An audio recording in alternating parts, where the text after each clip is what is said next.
sudah juga menjadi agenda persoalan besar saya. Sejak saya masuk di Aceh Tenggara ini di bulan Januari, saya sudah deteksi 3 penyakit yang sangat kronis di Aceh Tenggara ini. Ya, yang pertama itu tadi narkoba, yang kedua perjudian, yang ketiga ini pupuk bersubsidi. Nah, ini sampai dengan hari ini kami komitmen untuk benar-benar ya istilahnya memerangi ini semua.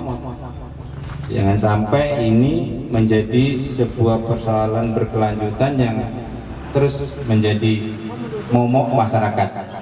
Nah, memang ini 3 hal ini menurut hemat saya kalau bisa kita atasi, Aceh Tenggara ini insya Allah akan makmur sejahtera.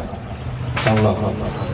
Karena kalau memang kita lihat di sini narkoba khususnya, nah ini memang kalau memang saya bisa katakan warisan turun-temurun yang mengerikan ini, yang mana ada beberapa kelompok saudara kita yang merasa nyaman dengan kondisi ini. Dia bisa menyambung hidupnya melalui ya peredaran narkoba ini. Nah, ini yang harus kita benar-benar cermati, bagaimana untuk setidaknya kita ya, kalau kita bilang tadi sudah kita ajak dengan baik-baik, sudah kita laksanakan dengan baik-baik. Kemudian kita laksanakan seperti rehabilitasi atau istilahnya kita sadarkan, kita obati sudah juga. Sebagai Ketua BDK Desa Pulau Gadung, nama saya Rahimin Beski. Yang saya pertanyakan, Pak, masalah tentang narkoba yang begitu meresahkan di kalangan masyarakat.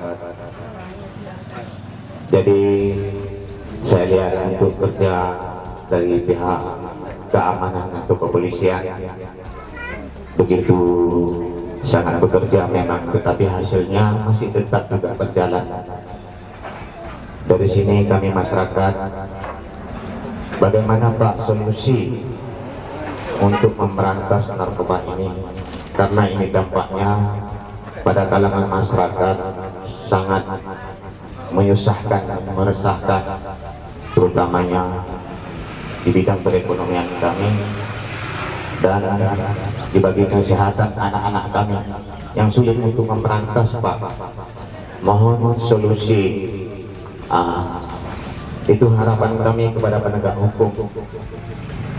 Mohon dengan rintihan hati yang paling dalam, Pak, saya menyampaikan, saya mewakili dari seluruh masyarakat Aceh Tenggara untuk menyampaikan langsung kepada Bapak Kapolres yang bisa untuk mengatasi ini. Aku yakin kalau memang dengan hati nurani, Pak, bersama-sama kita, kalau memang perlu kami masyarakat untuk hadir, untuk memberantas, siap untuk menghadir, Pak, untuk membantu Bapak. Saya tahu ini memang bertentangan dengan hukum, tetapi ini kalau kami atasi dengan tanpa didukung oleh Bapak, kami mungkin nanti bermasalah dengan hukum. Itu. Dan selanjutnya, Pak, yang kedua, ini yang kami sulitkan di masyarakat, masalah pupuk, Pak. Jadi masalah pupuk, Pak, ini yang kami sulitkan di masyarakat. Ini yang tidak akurat menurut kami, Pak. Tahap kendala di atas kami pun tidak tahu. Ada sebagian yang nggak ada lahan dapat. Kami yang ada lahan betul-betul yang akurat ada lahan, Pak, nggak dapat. Jadi kami kadang untuk konsultasi sama yang mengedar pupuk di contohnya seperti kedai pangkalan pupuk itu. Jadi dia pun menjawab apa adanya. Jadi kan dia pun dari unsur dari atas. Makanya dia apa adanya dia bicarakan juga. Jadi kami pun nggak bisa banyak bicara, Pak. Jadi ini mohon, Pak, solusinya masalah pupuk ini juga Kenapa kok bisa jadi seperti ini? Kami di masyarakat di desa-desa sangat sulit Pak, karena kami salah satu-satunya harapan kami di bidang pertanian mayoritasnya Pak. Kalau di bidang pegawai negeri oke lah, mungkin ada yang dari pemerintahan yang diharapkan. Kami hanya mencari sesuap nasi Pak. Mohon solusi. Jadi setiap memang kita melaksanakan Jumat Curhat, ini pasti ada yang bertanya Pak terkait narkoba. Karena di Aceh Tenggara ini penggunanya Pak ya, hampir 50% dan kadang-kadang bisa lebih Pak. Lebih ya Pak ya, di Aceh Tenggara ini Pak. Kalau untuk pengedarnya orang itu saja Pak. Udah kita tangkap, masuk penjara, keluar dia. Itu lagi, karena kenapa? Karena keuntungan dari penjualan narkoba ini sangat signifikan, Pak, sangat menggiurkan. Artinya mereka sudah enak, Pak, sudah enak berjualan narkoba ini dan mereka tidak memikirkan lagi resikonya. Padahal resikonya sudah jelas. Yang pertama dulu sudah menghancurkan generasi muda, generasi bangsa, Pak. Terkait mereka menjual narkoba, mengedarkan narkoba di Kabupaten Aceh Tenggara, khususnya di tempat kita ini, Desa Pulau Gadung. Kemudian yang kedua seperti Bapak sampaikan tadi, perekonomian masyarakat. Perekonomian masyarakat tidak berputar Pak, karena uangnya habis untuk membeli narkoba. Narkoba ini saya lihat di Aceh Tenggara ini paling murah 50.000 Pak, satu paket kecil itu Pak. Tapi kalau di Tanah Karu kemarin ada juga dilakukan penangkapan, paket kecil yang harga 50.000 di sini nggak ada di sana dijual, 80.000 di sana, tinggi lagi di sana Pak. Jadi bagaimana pengedar narkoba itu membuat narkoba ini bisa dijangkau oleh pembeli dari kalangan menengah ke bawah. Bukan kalau dulu kita tahu kalau narkoba ini dari kalangan menengah ke atas saja Pak.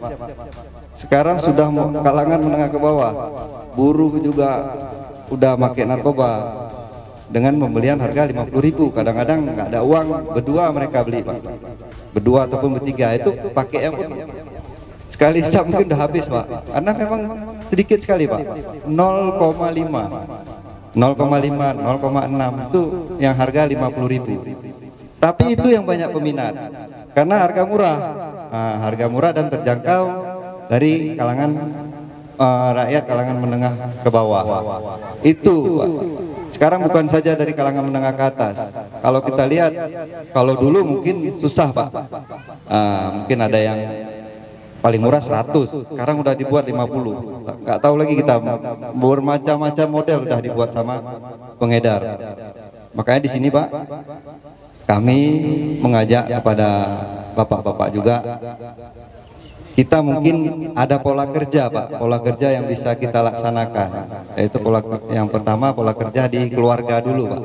Nanti mungkin Pak Penghulu bisa menyampaikan kepada orang tua yang mempunyai anak-anak muda. Tapi ini narkoba ini bukan anak muda saja Pak, ada juga orang tua, itu bisa juga disampaikan.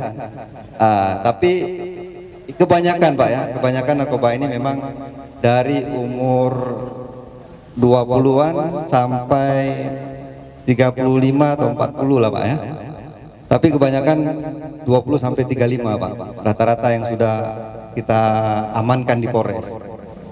Jadi nanti mungkin bapak-bapak ini tokoh masyarakat di sini juga peduli terhadap lingkungan kita Pak, terhadap keluarga-keluarga yang mempunyai anak, khususnya anak-anak remaja yang akan beranjak dewasa, yang seperti anak-anak muda lah Pak ya. Ini masih rentan sekali mereka, masih ingin tahunya cukup tinggi Pak untuk bagaimana ini narkoba. Kalau kita di Aceh Tenggara ini Pak, dominan terkait narkoba jenis sabu Pak ya. Ganja ada juga Pak, tapi nggak dominan lagi. Sekarang yang dominan jenis sabu. Yang lain-lain mungkin kurang Pak di sini. Ada juga tapi nggak sebanyak sabu. Di sini yang sudah banyak penjual apa Pak? Narkotika jenis sabu sekarang. Baik di kecamatan maupun di kabupaten itu sudah banyak Pak. Ada sekarang udah ada kampung-kampungnya juga Pak, kampung khusus pengedar. Di situ orang-orang luar yang beli, tapi di kampung kita ini alhamdulillah Pak nggak ada. Mungkin dengan kerjasama dari bapak-bapak. Makanya di sini saya mengajak lagi untuk pola kerja itu yang pertama pola kerja keluarga Pak. Jadi orang tua berharap bisa mengawasi anaknya Pak. Jangan membiarkan anaknya, anak-anak remaja masih SMA, baru tamat SMA sudah membiarkan anaknya main pergaulan dengan teman-teman yang tidak dikenal. Malam-malam sudah tidak pulang ke rumah, tidak ditanya kemana Pak. Nanti kalau nggak pakai, nggak gaul ini itu, akhirnya anak kita coba-coba, begitu udah coba ketagihan, kecanduan, dia ada zat adiktif, ada zat ketergantungan, jadi nggak bisa Pak, nggak bisa kita hentikan, harus kita rehab. Seperti Bapak Kapolres tadi bilang tadi, udah coba kita berusaha rehab, dan sudah rehab juga tidak menjamin dia tidak menggunakan lagi. Ada bagian yang tidak menggunakan lagi, tapi ada juga yang masih sudah direhab nanti terpengaruh lagi. Karena dia dipancing nanti sama kawan-kawannya, suges gitu bahasanya Pak, suges, pingin lagi enak kali ini, ayo tes. Nah, jadi dia udah kepingin lagi, akhirnya beli lagi, nggak ada uang akhirnya mencuri. Nah itu habis apa yang ada di awalnya dari rumah dulu Pak, ada TV di rumah habis dijual, ada HP orang tua habis dijual. Dia curi dulu di rumah, baru nanti dia ke rumah-rumah warga. Ada mesin-mesin air di luar yang ini yang masih bagus, udah hilang. Itulah penyakit masyarakat sekarang Pak. Jadi sama-sama bapak-bapak kita antisipasi untuk pencegahan. Saya berharap bapak-bapak ini bisa ikut serta dalam pencegahan. Kalau seperti Bapak bilang tadi, kalau untuk penindakan tetap dari kami. Proses penegakan hukum untuk penangkapan itu tetap dari pihak yang berwenang Pak ya. Tidak bisa dari masyarakat. Nanti ya seperti Bapak bilang tadi, nanti takut salah ya Pak ya. Tapi nanti kalau memang ada, Bapak silakan laporkan kepada kami. Nanti saya kasih nomor HP saya, nanti ke Bapak Kapolsek boleh juga Pak.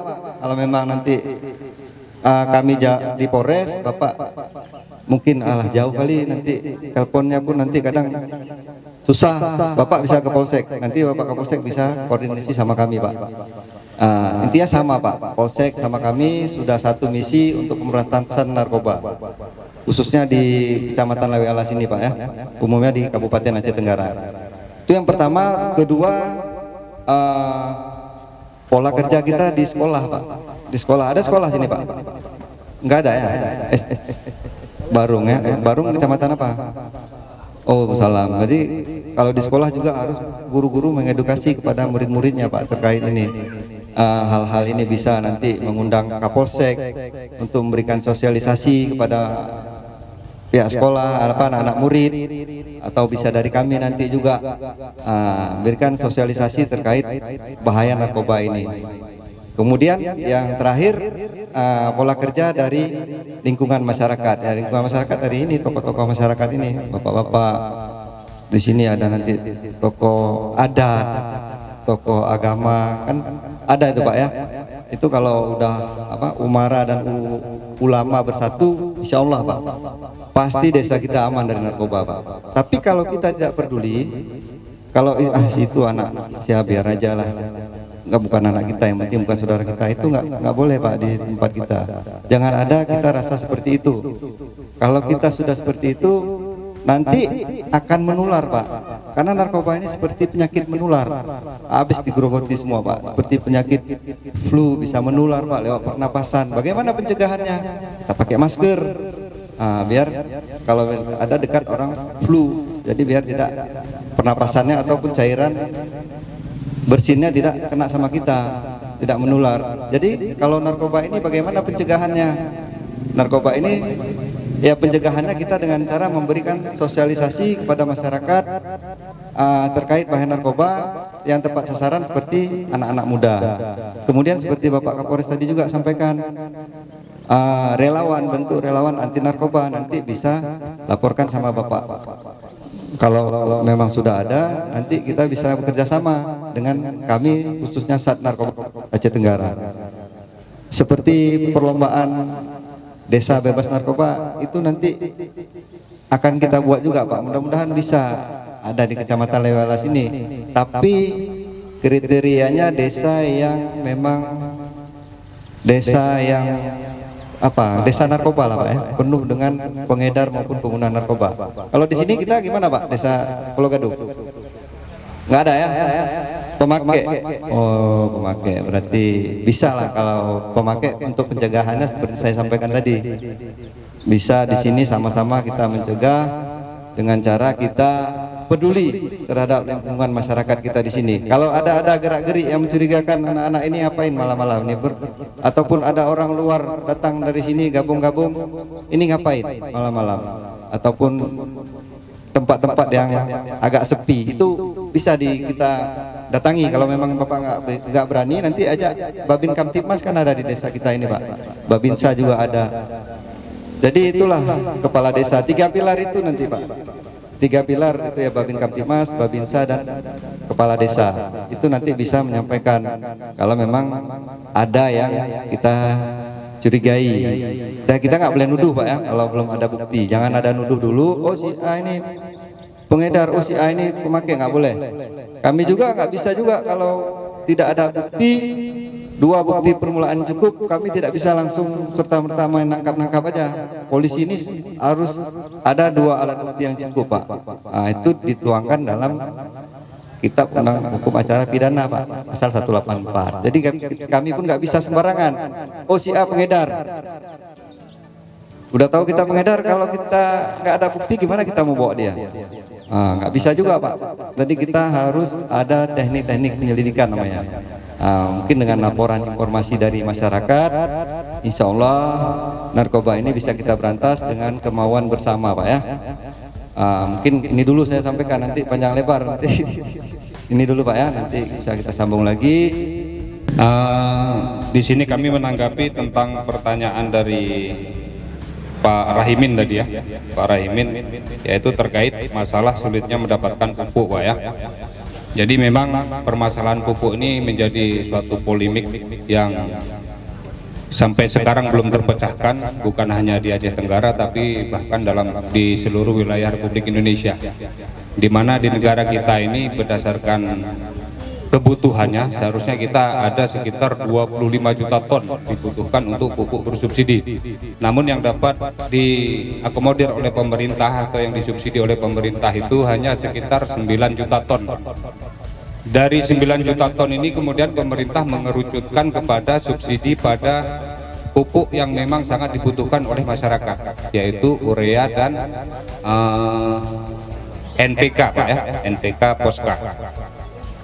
Kemudian untuk di wilayah kita sebagian besar masyarakat membutuhkan pupuk urea untuk khususnya petani jagung ya. Jadi berdasarkan ketentuannya untuk mendapatkan pupuk bersubsidi seperti yang Bapak sampaikan tadi, ada masyarakat yang ingin membeli tapi tidak memiliki kartu tani Pak ya, sehingga tidak bisa melakukan penebusan ke toko ataupun ke kios-kios pengecer. Jadi memang ini sudah dijelaskan dalam Permentan nomor 49 tahun 2020 Pak. Ya, di sini untuk mendapatkan pupuk bersubsidi petani harus tergabung dalam kelompok tani menyusun ERDKK atau Elektronik Rencana Definitif Kebutuhan Kelompok dengan garapan lahan untuk pertanian itu 2 hektar maksimal. Sementara untuk petani tambak itu maksimalnya 1 hektar. Nah, yang menjadi kendala di wilayah kita ini memang kami sudah melakukan koordinasi dengan penyuluh, kemudian juga dengan Dinas Pertanian. Memang masih banyak masyarakat kita yang belum masuk dalam kelompok tani atau belum memiliki kartu tani. Karena syarat kita melakukan penebusan nanti harus memiliki kartu tani atau dengan mengupload KTP. Jadi kalau NIK kita tidak sesuai, para pengecer ini tidak berani untuk memberikan pupuk tersebut Pak. Jadi memang ada beberapa permasalahan di beberapa kecamatan yang ada masyarakat tercantum dalam RDKK tapi tidak memiliki lahan. kemudian ada masyarakat yang memiliki lahan tapi tidak masuk dalam ERDKK. Dan ini tugas kami di kepolisian, khususnya hanya pengawasan dalam penyaluran, Pak. Kalau untuk pendataannya kita ada dari penyuluhan, Pak, ya, dari penyuluh pertanian. Dari penyuluh pertanian mereka mengupload lokasi ini tuh segala macam untuk dilaporkan kepada Dinas Pertanian. Nah, kendala kita dengan lokasi, kemudian jumlah luas wilayah yang harus diupload dalam sistem, inilah yang sering menjadi kendala di lapangan para rekan-rekan penyuluh, ya, karena ada yang diupload ternyata tidak diterima oleh sistem. Nah, ini mungkin ke depan menjadi PR bagi Pak Camat, mungkin bisa dilaporkan secara manual apabila tidak dimasukkan dalam sistem, tapi itu secara prosedurnya kami kurang memahami, Pak, karena ini kan masalah pendataan, Pak, ya. Nah, kami melakukan pengawasan, mungkin Kanit Intel Lawe Alas, Pak Ridwan mungkin lelah juga, Pak. Setiap hari saya genjot di grup itu, apabila ada pupuk yang masuk dari distributor, ya, ada laporannya kita setiap hari. Para kanit itu mengecek nyampe enggak pupuk ke lokasi, ke toko. Kemudian kita cek lagi masalah penyalurannya, siapa masyarakat yang mengambil, sesuai enggak dengan ERDKK yang sudah diterbitkan oleh Dinas Pertanian. Nah, jadi memang kalau untuk kendala ini mungkin dapat kami sampaikan kepada bapak-bapak dan ibu-ibu sekalian, khususnya masyarakat di Pulau Gadung ini, mohon untuk di tahun 2023 ini ada penguploadan untuk lokasi yang baru. Jadi alokasi kita ini jangan sampai nanti di tahun 2023 ini, kalau nggak salah bulan Juli ini, Pak, ya, yang seharusnya bulan Juli ini kita sudah masuk semua. Makanya mungkin tadi sudah disampaikan Pak Camat, para kepala desa ini aktif untuk memperjuangkan kebutuhan masyarakatnya, ya, aktif mendatakan mana masyarakat yang belum masuk dalam ERDKK. Karena apabila ini tidak masuk, maka di 2024 pertanyaan kita akan sama, Pak, pupuk kami langka, Pak, pupuk kami tidak ada. Tetap itu saja nanti pertanyaannya. Jadi mohon Bapak Kepala Desa lebih aktif untuk memperjuangkan kebutuhan masyarakatnya. Kemudian kami juga sudah melakukan pengecekan mulai dari simpang Rumah Bundar sampai ke perbatasan melalui Pakam sana, Pak. Untuk kelangkaan itu tidak ada. Kanit Intel itu setiap hari memberikan laporan berapa yang masuk dan berapa yang beredar di kios-kios masyarakat. Hanya saja harga, Pak, harga kisaran di wilayah kita ini mencapai 150.000 per sak. Kalau kita sesuaikan dengan harga head atau harga eceran tertinggi yang ditentukan pemerintah itu 112.500. Namun demikian dengan kondisi wilayah kita yang notabene jauh dari produsen kita ada di PT BIM, ya, ongkos angkut, ongkos muat, ongkos bongkar dan lain sebagainya, sehingga harga tebus dari tingkat pengecer kepada distributor itu mencapai 130 sampai 135.000, Pak.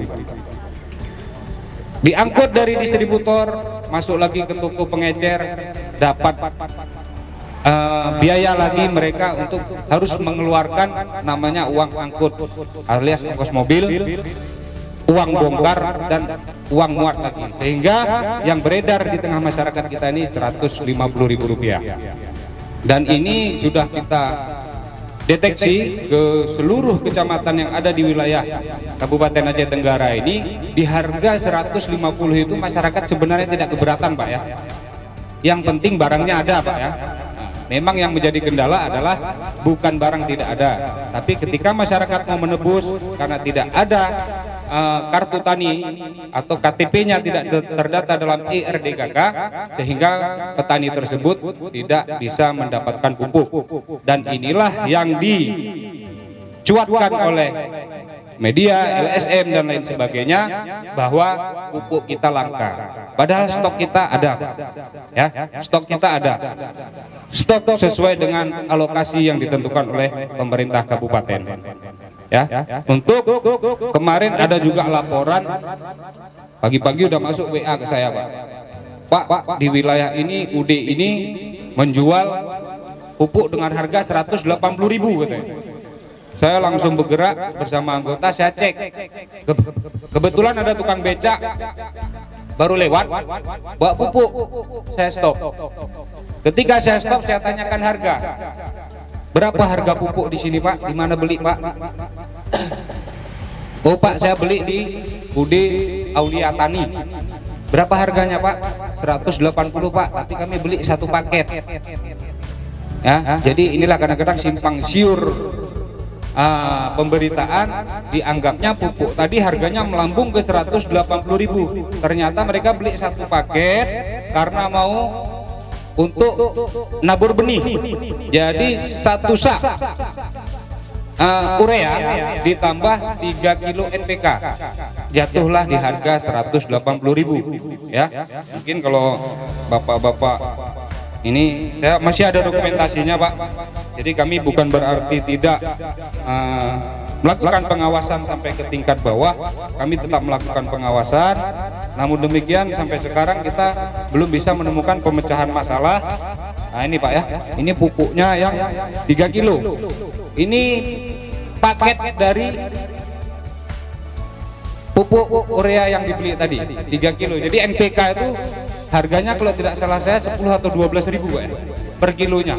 Jadi ketika saya kalkulasi ternyata pupuk ureanya itu hanya 144.000, tidak mencapai 150.000 ketika sudah dipaket dengan NPK. Nah, jadi mohon kepada Bapak-bapak, khususnya Kepala Desa dan Pak Camat, untuk bisa mengakomodir kebutuhan dari para petani, terutama memasukkan para petani-petani yang memiliki lahan ke dalam ERDKK, sehingga di tahun 2024 tidak ada lagi kita temukan pertanyaan-pertanyaan, Pak, saya nggak dapat pupuk. Nah, ada juga petani yang memang tanahnya sewa, jadi dia sewanya bulan 4, sementara pendataannya sudah bulan Juli tahun lalu, dia beli bulan 4 tahun ini. Pak, saya punya lahan 2 hektar, seharusnya saya dapat 5 sak pupuk untuk bulan ini, tapi ketika saya nembus katanya nggak ada. Ya nggak ada, Bapak kan nggak termasuk dalam IRDKK, lahan Bapak lahan sewa. Kalau Bapak mau beli, ya silakan kepada pemilik lahan yang Bapak sewa tadi, karena lahannya sudah masuk dalam IRDKK. Nah ini juga menjadi fenomena di wilayah kita. Bapak sewa lahan si A, kemudian si A menjual pupuknya kepada Bapak, harganya jadi 170.000. Ternyata 170.000 itu bukan harga pengecer, tapi harga agen pemilik ERDKK atau alias uang ongkos pindah tangan pupuk. Ya, mungkin sampai di sini masih ada ganjalan atau apa, Pak, sebelum saya akhiri. Bapak-bapak, ibu-ibu mungkin, ya silakan, Pak. Saya kenalkan diri saya, Pak. Nama saya Amirun, Kepala Desa Kubu, Kecamatan Abelas, Kabupaten Aceh Tenggara. Terkait masalah data pupuk, kami Kepala Desa Kecamatan Abelas sudah memperbarui data kepada penyuluh yang sudah kami berikan. Semuanya data sudah kami data, cuman karena saat ini mungkin belum online kan gitu. Jadi jangan salahkan kepala desa dulu gitu. Jadi Pak, kekeluhan kami ini sebagai kepala desa, masalah pupuk ini pun pupuk dulu pertama. Desa kami umpamanya jauh macam Desa Kubu, mengambil pupuknya di Desa Kota Batu ini, Pak, jaraknya mungkin ada 2 kilo, perlu ongkos lagi. Dan satu lagi, Pak, lahan kami ada mungkin setengah hektar atau 1 hektar satu orang itu, cuman dapat pupuknya cuman 1 sak, jadi 1 sak ataupun sepaket dia kan gitu. Jadi mana pun cukup. Jadi itulah kendala kami Pak, karena kami kekurangan pupuk. Data kami sudah kami kasihkan kepada penyuluh pertanian, mungkin itu belum online katanya kan itu. Cerita sekarang kan itu belum online itu. Kami ya itulah yang kami harapkan kepada pemerintahan Aceh Tenggara ini, supaya memperhatikan petani-petani kami ini selalu berkurang pupuk Pak. Masalah data itu kan ada petugasnya masing-masing semuanya. Jadi mohon maaf satu lagi Pak, ini untuk kasat narkoba ini mohon maaf Pak ya. Masalah kami di kampung Pak, masalah narkoba ini kurasa itu ada kan petugas Bapak itu Babin Ketikmas sama Babinsa. Kurasa itu pun kalau Bapak bekerjakan dengan apa sungguh-sungguh, tahu dia itu Pak siapa yang pengedarnya, siapa pakai tahu dia itu. Jadi kami membantu dari kepala desa atau masyarakat sesuai dengan arahan Bapak tadi. Jadi gitulah harapan kami Pak. Ya, masalah data. Jadi intinya pemerintah daerah mengalokasikan jumlah pupuk bersubsidi di wilayah kita misalnya 24.000 ton, itu berdasarkan data yang masuk ke dalam sistem. Nah, dari 24.000 ton misalnya nanti dibagikan kepada 5 distributor, kemudian baru disebar kepada toko-toko ataupun para pengecer yang ada di seluruh kecamatan dalam wilayah Kabupaten Aceh Tenggara. Nah, memang kami sudah berkoordinasi dengan pihak penyuluh, ya. Mungkin kendala kita di negara Republik Indonesia ini, ketika program sudah dibuat, tapi tidak dilengkapi dengan sarana dan prasarana yang memadai untuk mendukung pelaksanaan tugas di lapangan. Nah, jadi ada beberapa kendala daripada penyuluh. Ketika mereka sudah menerima SK, mungkin nanti bisa berkoordinasi dengan Pak Camat, bagaimana untuk solusinya. Karena pendataan ini bukan di ranah kami Pak, mohon maaf ya. Mohon maaf untuk pendataan bukan di ranah kami, murni kepada Dinas Pertanian melalui penyuluh pertanian yang ada di masing-masing desa. Nah, jadi mungkin bisa dikoordinasikan bagaimana kendala yang dialami oleh para penyuluh dan bagaimana upaya-upaya yang bisa dilakukan untuk mengatasi permasalahan tersebut. Karena ada beberapa penyuluh yang memang tidak dilengkapi dengan kebutuhan atau sarana dan prasarana pendukung untuk mengupload data terkait dengan lokasi. Karena sekarang dengan adanya elektronik ERDKK tadi, elektronik daftar kebutuhan kelompok tadi, itu dengan menggunakan aplikasi. Nah, sementara penyuluh pertanian sendiri ini tidak dilengkapi oleh peralatan untuk mendukung agar bisa aplikasi tadi terdownload ke dalam sistem. Ditambah lagi di beberapa wilayah kita ini, ketika mau mendownload, mengupload lokasi, ternyata jaringannya tidak ada Pak. Ya, jaringannya tidak ada, makanya tadi mungkin sudah saya sampaikan, mungkin ada yang bisa dibantu secara manual atau bagaimana, yaitu nanti menjadi, mohon maaf Pak, PR Pak Camat untuk berkoordinasi dengan pihak penyuluh dan Dinas Pertanian. Ya, saya tidak menyalahkan para pengulu, ya, karena pengulu ini tidak dilibatkan dalam pendataan. Mereka murni sebenarnya ini adalah tugas penyuluh. Namun ketika ada kendala, yang menjadi tugas pengulu untuk membantu mana tahu ya bisa dibantu dengan manual Pak ya. Jadi saya tidak menyalahkan pengulu, mohon maaf, tapi mungkin bisa lebih aktif lagi para pengulu Kute untuk berkoordinasi dengan Bapak Camat untuk bisa mengupayakan semaksimal mungkin sehingga masyarakat kita yang lahannya tidak ada sinyal sehingga tidak bisa diupload dan lain sebagainya itu bisa terakomodir. Karena upload datanya ini Pak bukan hanya KTP, tapi dengan adanya alokasi tadi, itu lokasinya memang harus diupload ke sistem. Ya, nanti mungkin bisa lebih berkoordinasi dengan pihak penyuluh. Ya, kalau memang tidak ada solusi dari mereka, ya tentunya ya kita harus legowo, harus menerima dengan lapang dada bahwa memang lahan kita tidak masuk dalam ERDKK, ya. Mungkin itu saja dari kami. Mohon izin Pak Kapolres. Ya, mungkin ada sedikit tambahan dari Pak Kasat Reskrim terkait dengan kelangkaan pupuk tersebut. BUMG itu badan usaha milik kampung. Silakan desa membuat toko pengecernya sendiri, dan hasilnya nanti keuntungan yang dapat dari toko pengecer itu masuk ke desa. Kan di desa boleh BUMK, kalau saya di daerah Banda Aceh namanya BUMG, badan usaha milik kampung. Kalau di sini badan usaha milik Kuta namanya. Buat. Kalau Kecamatan Lawi Alas, kalau nggak saya ini wilayah hukumnya, wilayah penyalurannya CV Halim Jaya. Ya Pak ya. Ibu Mujur ya.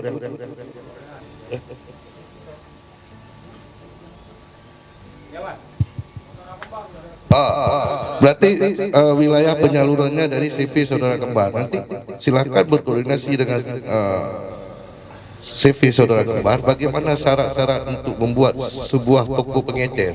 Tapi toko pengecer itu adalah punya kampung, badan usaha milik Kuta namanya. Hasil dari apa yang didapatkan dari toko pengecer itu masuk ke kampung lagi. Nah, gitu solusinya nanti. Dapat dari dana kampung dilakukan penyertaan modal kepada badan usaha milik Kuta. Paham Pak Kepala Desa ya? Itulah tadi. Nanti kan tadi kan saya menjawab masalah solusi jauh tadi. Kalau masalah pupuknya nggak ada, itu tadi kan tinggal pendataan tadi Pak. Bapak juga punya kaur-kaur, berdayakan kaur Bapak. Ada kaur pembangunan, ada kaur ini, semuanya ada menerima gaji. Silakan Bapak berdayakan. Kalau Bapak ingin membantu masyarakat Bapak, berdayakan mereka. Seluruh kepala desa sekarang alatnya udah bagus semua. Kantor desa semua ada komputer. Sudah beberapa tahun yang kemarin sudah pengadaan komputer di setiap kantor desa, sudah ada pengadaan komputer. Bantu masyarakat untuk upload. Kaur-kaur tadi yang punya kemampuan untuk upload, tanyakan. Jangan kita berharap dari penyuluh. Penyuluh tadi kadang-kadang laptopnya aja nggak ada dia Pak. Jadi silakan Bapak bantu dari kaur-kaur Bapak untuk bantu masyarakat upload RDKK untuk mempercepat. Karena di bulan November ini batas terakhir tahap kedua penguploadan RDKK. November. Jangan sampai lewat November, nanti di bulan tahun 2024 udah nggak masuk RDKK lagi. Oke Pak ya. Nah, begitu juga penebusan di saat musim panen. Bahwa Bapak selalu pasti pupuk langka. Tapi di saat tidak musim panen, Bapak tidak melakukan penebusan. Di saat tidak melakukan adanya musim panen, pupuk masuk, Bapak nggak melakukan penebusan. Atau melakukan penebusan, pembayarannya lama. Sehingga nanti pengecer menaikkan harga, kan bayar sampai 3 bulan 4 bulan baru dibayar. Nanti dibilang pengecer naikkan harga sampai 170 180, padahal bayarnya lama. Nah, itu kendala-kendala yang terjadi di desa-desa di lapangan. Kalau nggak musim panen Bapak nggak tebus, Bapak jual ke tempat yang lain. Tapi saat panen pasti keluhannya pupuk langka. Ini saling kita ada kerjasama. Pupuk di sini Pak nggak ada yang ini, kecuali dia jual keluar wilayah penyalurannya. Misalnya pupuk Lawi Alas dijual ke Leuser, itu sudah kita lakukan penindakan. Dia jual ke Lawi Pakam. Kalau ada yang seperti itu sudah ada jurisprudensinya Pak. Sudah ada yang kita hukum. Berarti kalau ada yang kedapatan silakan Bapak memberikan informasi kita tindak lagi. Kita tindak lagi kalau ada pengecer atau distributor yang Bapak mendapatkan informasi dia menjual bukan untuk Lawi Alas tapi dijual untuk bubble misalnya, Bapak beritahukan ke kita tindak toko pengecernya. Pada saat petani menebus dia bilang nggak ada pupuk, tapi sengaja dia timbun untuk dia jual ke wilayah lain dengan harga yang lebih besar. Karena di daerah Leuser sana itu kan banyak tanaman-tanaman palawija seperti sawit, yang mana kebutuhan pupuknya lebih besar daripada jagung dan padi. Karena kan urea itu kan ibaratnya emas kalau di petani itu, Pak, kan? Demikian, Pak, ya. Mohon maaf kalau ada kekurangan. Wabillahi taufiq wal hidayah. Wassalamualaikum warahmatullahi wabarakatuh. Singkat saja nih, langsung saja nih Pak Kapolres. Ini masih yang terkait yang kita bicarakan tadi awal, masalah perjudian, Pak. Ini sekarang teknisnya lain, Pak. Ada perubahan, saya tengok. Kalau dulunya laga ayam pakai kartu, sekarang lain, Pak. Ini merambah. Mungkin Bapak pun tahu juga, tapi karena belum kita jumpa seperti sosialisasi seperti sekarang ini, belum langsung gitu, Pak. Ini di forum kita bicarakan langsung sama Pak Kapolres. Skater, Pak. Namanya skater sekarang itu. Yang baiknya lagi, Pak, itu tercantum di situ masalah agama kita, sedekah katanya. Kan gitu. Itu yang agak sedikit nggak enak kita dengarnya, kan gitu. Sementara itu di tubuh perjudian. Menurut saya ini perjudian, Pak. Perjudian bagaimana nggak tahu juga. Ini merambah, Pak. Jangankan di kalangan masyarakat, aparatur kute, perangkat desa itu sudah merambah, Pak. Mohon maaf para pemakai. Ini kita ingin meluruskan imbasnya, Pak. Kalau sudah perangkat desa sudah memakai hal seperti itu, mungkin perhatian di tugasnya mungkin sudah agak inilah, Pak, nggak seperti nggak memakai gitulah yang akurat. Ini secara umumnya, secara keluarganya pun ini selalu begini aja, Pak. Jadi perkembangan pola pikiran komunikasi kita seperti ini, Pak. Kalau kita bicarakan kita takut, karena apa? Dia begini aja. Takut kita pun untuk membicarakan dia, menanyakan dia, karena dia yang dia bahas lain. Itu mohon juga solusinya, Pak, supaya jangan terimbas kepada masyarakat yang kami ini kan perangkat desa, Pak. Mohon maaf kepada perangkat desa, karena imbasnya sangat besar dampaknya pada masyarakat. Perkembangan untuk pola pikiran untuk kemajuan desa itu tidak ada. Sementara kalau pemerintah sama masyarakatnya berapa dana, Pak, per tahunnya dialokasikan, diberikan kepada semua masing-masing desa. Sementara kemajuan begini-gini aja perekonomian kami. Kalau memang secara akurat, Pak, diperhatikan sama masyarakat itu, mungkin nggak seperti sekarang ini sakitnya yang merasakan masyarakat.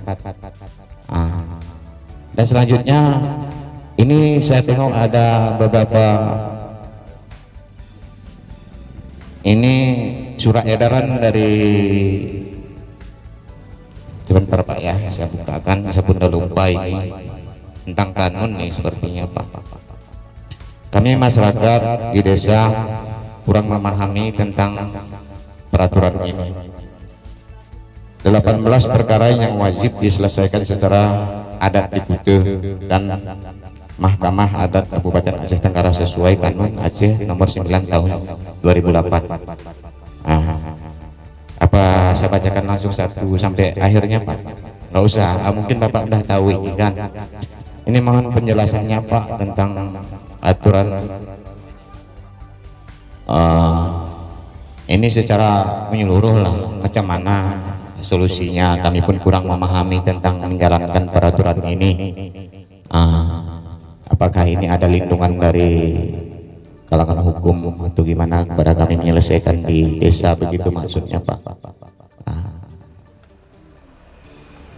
Mungkin ini sangat berat juga, karena makanya berat karena kami belum memahami tentang aturan ini. Itu makanya berat. Kalau udah paham mungkin ringan, Pak. Ini dan satu lagi saya sisipkan, Pak, ini di desa kami dekat masjid kita tuh. Ini saya sisipkan sedikit, Pak, untuk kebutuhan kita bersama juga. Di masjid kita itu lahannya agak sempit, jadi perlu kita adakan pengorokan. Jadi oleh karena hukum yang melarang, kami tidak berani untuk pengerokan itu Pak. Itu material terpaksa kita angkat. Nanti mungkin Bapak entah kapan bisa nanti safari subuh ke masjid kita, mungkin kita bisa lihat langsung nanti, ataupun sekarang juga nanti setelah selesai acara ini Bapak bisa cek dengan anggota di sana untuk bisa kami perluas lahan kita itu. Ini langsung saya bicarakan langsung Pak, supaya jangan jadi kendala nanti kami untuk bekerja gitu Pak. Di dalam perjudian itu Pak, dulu pasalnya pasal 303 itu di dalam KUHP zaman Belanda. Setelah kita ada kanun, itu adalah kanun jinayat. Nah di situ kan dinamakan dengan maisir di dalam kanun jinayat, kanun nomor 6 itu tentang hukum jinayat. Jadi di situ harus ada pembeli dan harus ada pemainnya Pak. Hukum perjudian itu harus ada pembeli dan harus ada pemainnya. Jadi silakan nanti Bapak kita saling berinformasi. Apabila ada penjual, dan segera diinformasikan ke saya. Ada penjual dan ada pembelinya. Karena si pembeli ini, kalau si pemain ini kalau nggak tahu belinya di mana, kan ada penjualnya. Tapi kalau yang namanya sedekah dia dapat, itu kan namanya aplikasinya Pak.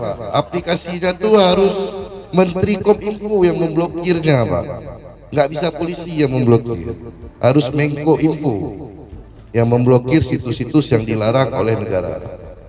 Tapi saya dengar kemarin sekitar ini sudah diblokir, namun banyak situs-situs ilegal yang dibuat oleh hacker-hacker yang ada di Indonesia nih. Karena Indonesia salah satu penghasil hacker terpandai di dunia juga Pak. Walaupun sudah diblokir situs-situsnya oleh Menko Info, baik situs-situs porno, situs-situs game online itu udah banyak.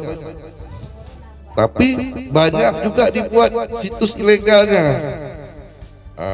Sehingga itulah yang muncul lagi. Itu yang tentang skater tadi Pak. Harus ada peran serta Bapak juga memberitahukan siapa penjual dan siapa pembelinya, supaya terpenuhi unsur. Yang kedua tadi masalah apa Pak? Kanun nomor 9 tahun 2008 tentang 18 perkara Pak. Sebenarnya Pak, itu di desa sudah bisa dilaksanakan. Yang sudah diatur di situ tentang pengasahan dalam rumah tangga, pencurian ringan dan sebagainya. Cuman kita di Aceh Tenggara ini denda besar kali Pak. Ya kan? Denda besar kali Pak. Sikit-sikit melapor ke Polsek, sikit-sikit melapor ke Polres, supaya dengan Polres bisa memberikan, kalau di Polsek sama Polres ditahan oleh Polres, nanti dendanya bayarnya mahal. Kalau di tempat saya di Banda Aceh itu dendanya nggak mahal Pak, cuman melekat aja, melekat kuning, kenduri di masjid, salam-salaman, jadi saudara Pak. Kalau di sini 20 juta, 200 juta, pernah saya dibilang dendanya harus bayar 200 juta. Memang luka dipukul, tapi kan 200 juta berarti orang yang harus membayarnya harus hutang dulu dengan pinjol untuk membayar perdamaian tersebut, sehingga kan timbul dendam. Nah ini harus peran serta Toga, Thomas, tokoh masyarakat. Untuk denda ini jangan diperbesar Pak. Kalau diperbesar ada resam dari kampung. Jadi turunan dari kanun nomor 9 tahun 2008, Bapak dapat membuat resam lagi di kampung. Berarti aturan yang Bapak buat sendiri di kampung Bapak, itu namanya resam kampung. Bahwa kalau di sini penyelesaiannya, kalau mau terima sekian dendanya, kalau luka ini sekian, kalau ini sekian. Ini kan semuanya kalau dilapor ke desa, semua melapor ke polisi aja. Kepala desanya nggak mau pusing untuk buat rapat di masjid itu, nggak mau pusing, melapor ke polisi aja. Itu yang terjadi Pak. Sebenarnya kanun nomor 9 tahun 2008 ini adalah penyelesaian secara di desa Pak. Di desa. Kalau misalnya pelakunya dari kampung lain, tinggal diundang aja. Kan nggak jauh-jauh kali kita, cuma beda kecamatan, tinggal diundang dari kampung sana, hadir di kampung kita. Kalau beda kampung, tapi masih satu kecamatan. atau beda kecamatan, kan tinggal diundang aja untuk menyelesaikannya. Cuman masalahnya didenda, Pak. Di sini besar kali dendanya. Itu yang saya coba memahami kenapa dendanya besar kali di sini. Karena itulah yang makanya nggak ketemu Kanun nomor 9 tahun 2008. Karena dendanya besar. Makanya peran tokoh-tokoh masyarakat untuk membuat resam lagi di kampung, bahwa kalau di kampung kami kalau ada masalah kayak gini cerita. Kalau kalian nggak mau menyelesaikan kayak mana? Apa masa adat-adat yang ada yang bisa diberikan ke dia? Kayak gitu, Pak. Itu yang saya di sini kalau perdamaian dendanya besar kali. Kalau di tempat saya belekat-belekat, kalau biaya pengobatan berapa yang dibeli obat, berapa yang kuat, hanya segitu. Ini sampai dia sembuh, kira-kira nanti kalau terjadi 10 tahun lagi balik gimana? Jadi mintanya 100 juta, 200 juta, mau beli mobil, mau beli sepeda motor. Jadi nggak ketemu, Pak, Kanun nomor 9 tahun 2008. Jadi itu yang harus peran serta dari tokoh masyarakat, tokoh agama untuk dihimbau lagi kepada masyarakat. Kalau masalah-masalah ringan janganlah didenda sampai besar-besar kali. Perdamaian itu adalah tidak ada satu pihak yang dirugikan, tidak ada satu pihak yang diuntungkan. Sama-sama rugi, sama-sama untung. Salam-salaman di masjid, ada belekat kuning sedikit, makan-makan, udah. Ini enggak harus bayar denda, kalau enggak damai. Kan gitu, Pak. Nah, itulah fenomena yang saya agak miris yang ada di sini, yang sudah menjadi budaya terus. Memang ada 8, 16, 32, 24 yang bagaimana? Apakah 240.000? Apakah 2.400.000? Apakah 24 juta? Apakah 240 juta? Kan belum ada patokannya. 8 apakah 80.000? Apakah 8.000? Kadang-kadang suka hati dibilang dendanya. Demikian, Pak, ya. Mohon maaf kalau nggak pas-pas kali. Di Polres juga di Polsek, ketika ada pelaporan yang tipiring tidak pidana ringan yang harus kita selesaikan di desa, ini harus kita kembalikan di desa. Jadi malam kami ada berbincang-bincang dengan masyarakat di Desa Pulau Gadung. Pak Kapolsek, kenapa ya pencurian nggak sampai 2,5 juta, dia nggak dihukum, dia bisa bebas? Sebenarnya itu bukan suatu alasan dia tidak bisa dihukum, ya. Jadi saya sudah menyampaikan berulang kali kepada masyarakat, ya. Coba bawa ke saya, bawa dan antarkan ke Polsek. Apakah dia tidak bisa dihukum? Dan saya jelaskan bahwasannya dalam masa proses penyelesaian di desa kita harus menguatkan, ya, suatu surat perjanjian. Walaupun dia mencuri 100 rupiah, 2.000, 3.000, tapi ketika dia melakukan berulang-ulang dan dikuatkan dengan alat bukti berupa surat perjanjian, dia bisa kita lanjutkan ke jaksa penuntut umum. Jadi mungkin ini yang harus bisa bapak-bapak pahami. Terkadang kita di desa asal damai aja, ya Pak, ya, asal damai, sedang sana sedang sini, tanpa ada dokumen yang sah, ya. Jadi saya tekankan kepada bapak-bapak, ini memang suatu tren di desa yang selama ini saya dengar bahwasanya kalau curi pinang ini itu bisa bebas, ya, ulang kali bisa bebas.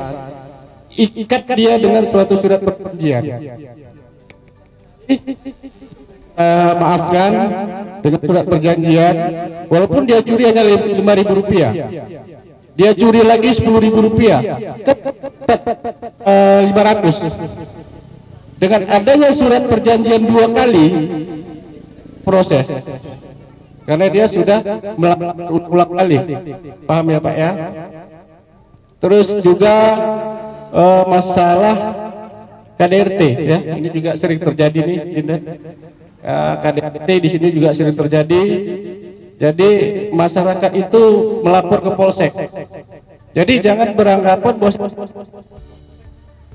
tidak laporan.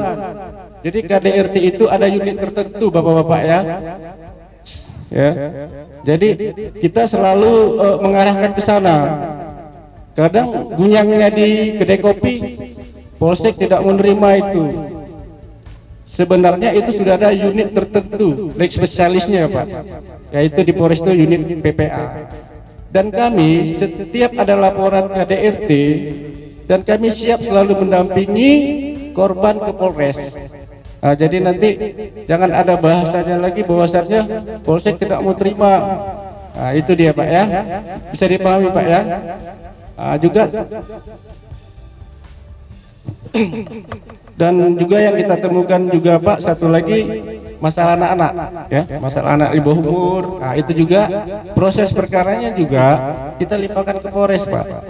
Untuk berkoordinasi di Polsek kita terima dan kita arahkan dan akhirnya tetap kita serahkan ke Polres. Jadi ke depan tidak ada bahasanya lagi bahwasanya Polsek tidak menerima laporan. Jelas Pak ya? Mungkin ada Pak yang kurang jelas Pak yang saya jelaskan. Jelas Pak ya? Jadi intinya Pak, di 18 perkara itu wajib kita kembalikan ke desa. Dan kita sudah komitmen dengan seluruh kepala desa juga Pak Camat ya. Nah, dan kemarin juga kita sudah melakukan RJ ya, kasus di Desa Kuta Tinggi ya Pak salah. Kita sudah RJ, alhamdulillah sudah selesai. Ya Pak ya. Demikian, assalamualaikum warahmatullahi wabarakatuh.